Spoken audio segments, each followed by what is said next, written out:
एक बार फिर आपका बहुत बहुत स्वागत है हिस्ट्री 61.1 में। आज हम बात करेंगे प्राचीन भारत का वैदिक सभ्यता के बारे में या वैदिक संस्कृति के बारे में। ये सारे चीज़ आपको हम इसमें डिटेल से बताएंगे। एक प्रश्न उठता है कि आर्य कौन थे। आर्य शब्द के एक जाति विशेष को समझा जाता है। आरंभिक भारतीय विद्वानों ने इस शब्द का यही अर्थ लगाते हैं। आर्यों को ही भारतीय सभ्यता एवं संस्कृति का संस्थापक माना जाता है। आर्य शब्द संस्कृत भाषा का है जिसका अर्थ उत्तम या श्रेष्ठ या उच्च कुल में उत्पन्न माना जाता है। और यह कहना अधिक तर्कसंगत प्रतीक होता है कि आर्य शब्द जातीयता को इंगित न कर भाषाई समूह को इंगित करता है। बढ़िया से समझ लीजिए, आर्य शब्द को एक जाति विशेष शब्द समझा जाता है। आरंभिक मतलब पहले के जो विद्वान हैं, भारतीय विद्वान, इन शब्द का यही अर्थ लगाते हैं। आर्यों को ही भारतीय सभ्यता एवं संस्कृति के संस्थापक माने जाते हैं। आर्य शब्द संस्कृत भाषा का है। ये जो आर्य शब्द है ये संस्कृत भाषा का है, समझ गए। आर्य जो संस्कृत भाषा का है इसका अर्थ होता है उत्तम यानी कि वेस्ट या श्रेष्ठ। श्रेष्ठ उच्च, उच्च कुल से उत्पन्न व्यक्ति को हम आर्य कहते हैं, या उच्च जाति के जो लोग हैं उसे हम आर्य कहते हैं। स्पष्ट शब्दों में पुस्तकों में ये बात लिखी है। यह कहना अधिक तर्कसंगत प्रतीक होता है कि आर्य शब्द जातिगत को इंगित ना कर भाषाई समूह को इंगित करता है। ठीक है। अब एक प्रश्न आता है कि आर्यों का मूल निवास कहाँ है। आर्यों का मूल निवास कहाँ है। अलग अलग विद्वानों ने अलग अलग तर्क प्रस्तुत किया है। आइए कुछ विद्वानों के बारे में जानते हैं जो आर्यों के बारे में क्या कहते हैं, उनका क्या मत है, वह कहाँ के निवासी थे। इसके साथ ही हम ये भी बताएंगे कि वह किस प्रदेश को मानते थे कि वहाँ का निवासी हैं। तो पहला जो हम विद्वान को लेते हैं वो बाल गंगाधर तिलक के बारे में हम बात कर रहे हैं। बाल गंगाधर तिलक ने आर्यों के मूल निवास स्थान के बारे में यह लिखा है कि यह आर्कटिक प्रदेश या उत्तरी ध्रुव में ये आर्यों का निवास स्थान मूल्यतः था।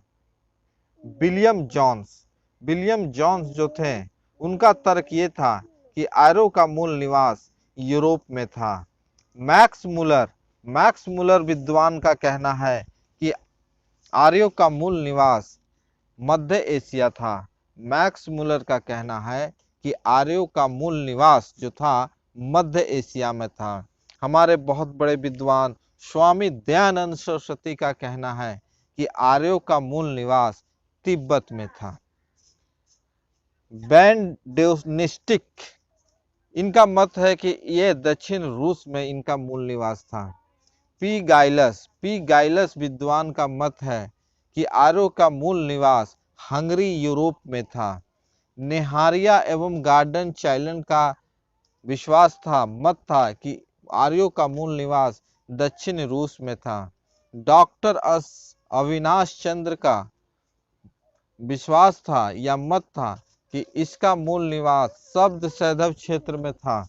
और डॉक्टर संपूर्णानंद का विश्वास था, मत था कि आर्यों का मूल निवास अल्पाशा पर्वत के पूरब में यूरेशिया के निकट था। पंडित गंगानाथ झा का विश्वास था कि इनका निवास ब्रह्मऋषि देश में था। डी.एस. त्रिवेदी का विश्वास था कि इनका निवास देविका यानी मुल्तान में था। एल.डी. कलल का विश्वास था कि आर्यों का मूल निवास कश्मीर एवं हिमालय देश में था।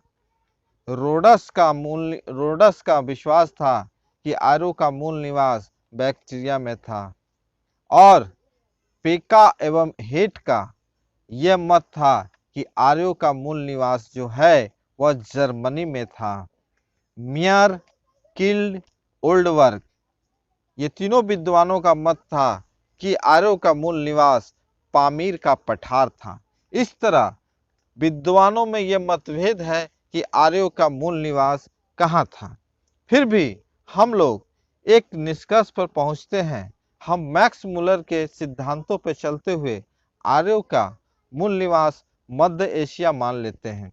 आप लोग को भी आर्यों का मूल निवास फिलहाल तो मध्य एशिया ही मानना होगा। मध्य एशिया वह प्रदेश है जहाँ पे आपको आर्यों का मूल निवास बताया गया है।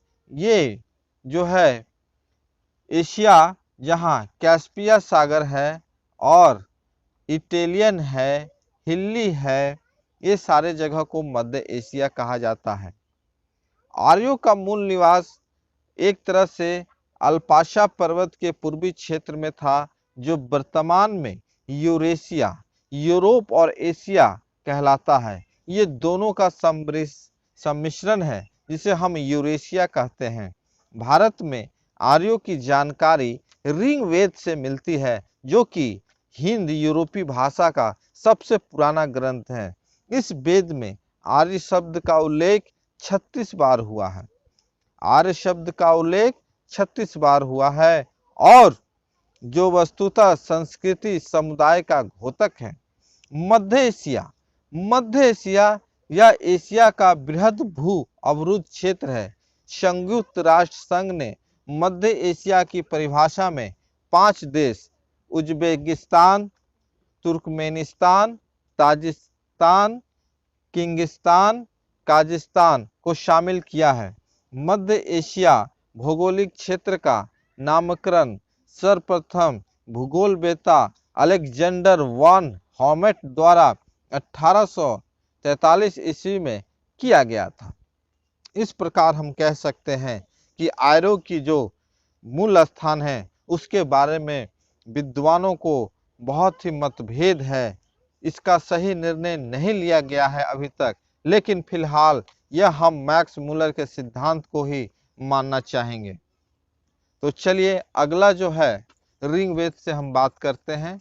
ऋग्वेद में उल्लेखनीय शब्द, ऋग्वेद में शब्दों को जो लिखा गया है ये भी बहुत इंपॉर्टेंट पॉइंट है। जैसे पिता को कितना बार लिखा गया है, पिता शब्द को कितने बार लिखा गया है, तो ऋग्वेद में पिता शब्द को 335 बार लिखा गया है। 335 बार, जो कि सबसे अधिक है। दूसरी बात, जन शब्द, जन मतलब होता है लोग, पीपल, लोगों का समूह। तो जन शब्दों का प्रयोग ऋग्वेद में कितने बार लिया गया है, तो वो है 275। नेक्स्ट प्रश्न ये है कि इंद्र उस समय के बहुत बड़े देवता थे और उनका उल्लेख ऋग्वेद में कितने बार किया गया है, तो ऋग्वेद में इसका उल्लेख, इंद्र का उल्लेख 250 मरते किया गया है। चौथा जो है माता शब्द का उल्लेख कितना बार किया गया है, तो उसके लिए 234 संख्या है कि 234 जो है माता शब्द का उल्लेख किया गया है, जो 234 मर्तबे। अश्व जो है घोड़े का जो है उल्लेख 215 बार किया गया है और अग्नि का 200 बार किया गया है। गौ या गाय शब्द का उल्लेख 176 बार किया गया है और विष यानी कि विष का जो शब्द का उपयोग है वो 170 बार किया गया है। सोम देवता का उल्लेख 144 बार किया गया है और विष्णु का 100 मरते किया गया है। गण शब्द का प्रयोग 46 बार किया गया है और वज्र गौशाला शब्द का प्रयोग 45 बार किया गया है। कृषि शब्द का प्रयोग 33 बार किया गया है और वरुण शब्द का प्रयोग 30 मरते किया गया है। 16 वर्णों का उल्लेख 23 मरते ऋग्वेद में किया गया है और सेना का उल्लेख ऋग्वेद में 20 मरते किया गया है। ब्राह्मण शब्द का उपयोग ऋग्वेद में 15 मरते किया गया है और ग्राम शब्द का उपयोग ऋग्वेद में 13 मरते किया गया है। बृहस्पति शब्द का उपयोग 11 मरते किया गया है और राष्ट्र शब्द का उपयोग 10 मरते किया गया है। क्षत्रिय शब्द का उपयोग 9 मरते किया गया है और समिति शब्द का उपयोग 9 मरते किया गया है। सभा शब्द का प्रयोग 8 मरते किया गया है और यमुना शब्द का प्रयोग मात्र 3 मरते किया गया है। रुद्र शब्द का उपयोग मात्र 3 मरते किया गया है और वैश्य शब्द का प्रयोग मात्र 1 मरते किया गया है। शूद्र शब्द का प्रयोग ऋग्वेद में मात्र 1 मरते किया गया है और गंगा शब्द का प्रयोग मात्र 1 मरते किया गया है। राजा शब्द का प्रयोग मात्र 1 मरते किया गया है और पृथ्वी शब्द का प्रयोग मात्र 1 मरते किया गया है। इस प्रकार से हम कह सकते हैं ऋग्वेद में उल्लेखनीय शब्द का प्रयोग कितना बार किया गया है। इस प्रकार हम आए हुए क्वेश्चनों का आंसर बड़ी ही आसानी से दे सकते हैं कि कितना बार किस शब्द का प्रयोग किया गया है।